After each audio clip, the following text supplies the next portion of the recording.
CD2.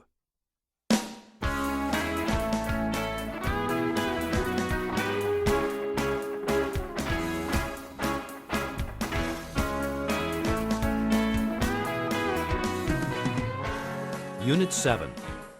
What's this for? Page 40. Exercise 2. Conversation. Part A. Listen and practice. Hey, nice computer. What's this for? That's a modem. It's used to connect the computer to the phone line so I can send faxes and access the internet. So you can go online and all that? Yes. And I use the World Wide Web for finding information on astronomy, movies, UFOs, just about anything. Sports? Cars? Uh-huh. And I can exchange information with people too. I belong to a chat group on astronomy. I just use my computer to write letters and reports. Why don't you get on the internet? It's not really expensive. Maybe I will. It sounds like fun. Page 40, Exercise 2, Part B. Listen to the rest of the conversation. What else does Andrea use her computer for? I have such a great time working and playing on my computer. But you know the best thing about it? What? The best thing is that I can keep in touch with my family and friends without having to pick up the phone. Oh, you use email, right? Right. At the beginning of the year, I was spending a fortune on long-distance calls to everyone back home. But now my mom and my 2 sisters have email. So we send each other messages almost every day. That sounds great. Page 41, Exercise 3, Grammar Focus. Infinitives and gerunds. Infinitives and gerunds can describe a use or a purpose. Infinitives. A modem is used to connect computers to phones. Computers are often used to write letters. I can use the World Wide Web to find information. Gerunds. It's used for connecting computers to phones. They're often used for writing letters. I can use it for finding information. Page 41, Exercise 4. Pronunciation. Syllables stress. Part A. Where is the stress in these words and compound nouns? Mark the stressed syllable. Then, listen and check. Television programs, Telephone calls. travel reservations, Weather report. fingerprinting, Photocopy. fax machine, Internet. Page 42, Exercise 6. Listening.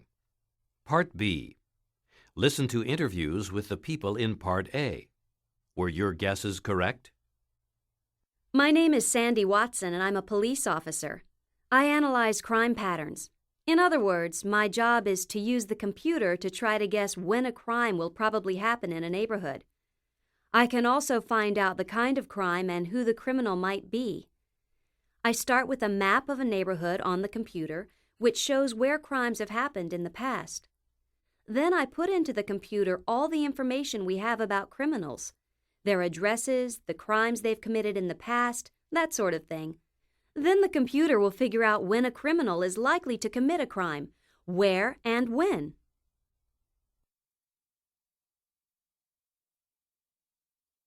My name is Alex Hunt, and I'm a psychotherapist. I help people change their behaviors. There are people who have all kinds of fears, like a fear of heights, or a fear of leaving the house, or even a fear of dogs.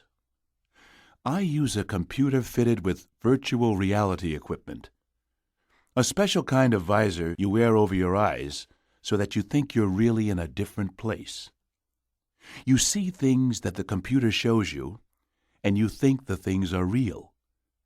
For example, when I treat someone who's afraid of heights, the patient puts on the virtual reality rig, and I can train them to think they're looking down from a very high balcony or riding up 49 floors in a glass-walled elevator on the side of a building. After a while, they get used to the feeling, and they can deal with real heights when they go out into the real world.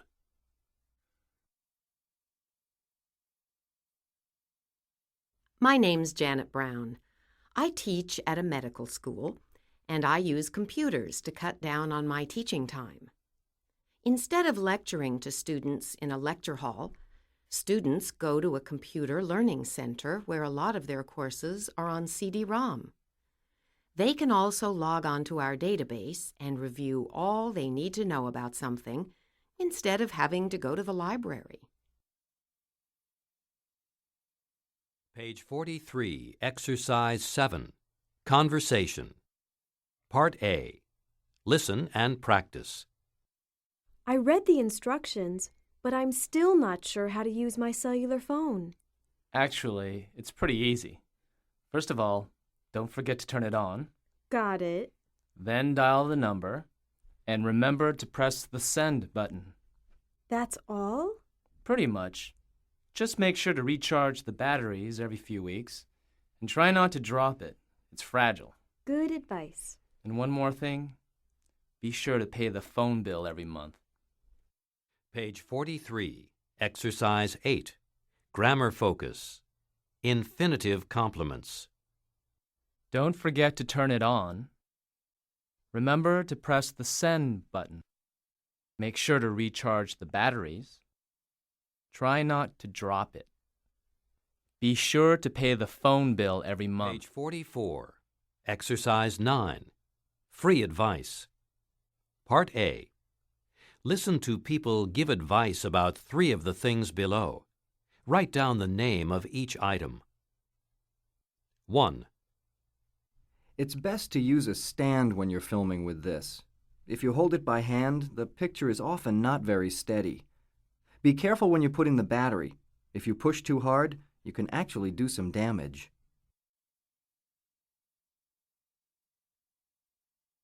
2.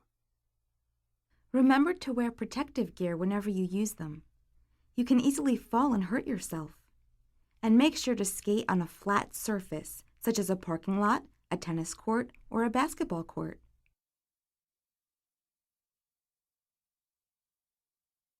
3. Be sure to put it in correctly. Then, punch in your secret code. Remember to press Enter. Don't forget to count your money before you leave the machine.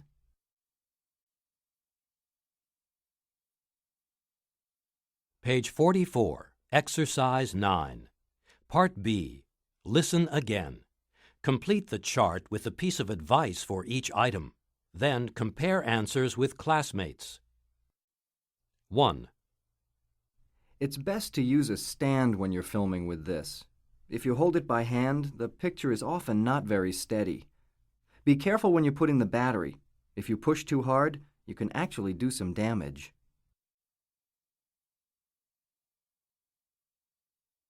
2. Remember to wear protective gear whenever you use them. You can easily fall and hurt yourself. And make sure to skate on a flat surface, such as a parking lot, a tennis court, or a basketball court.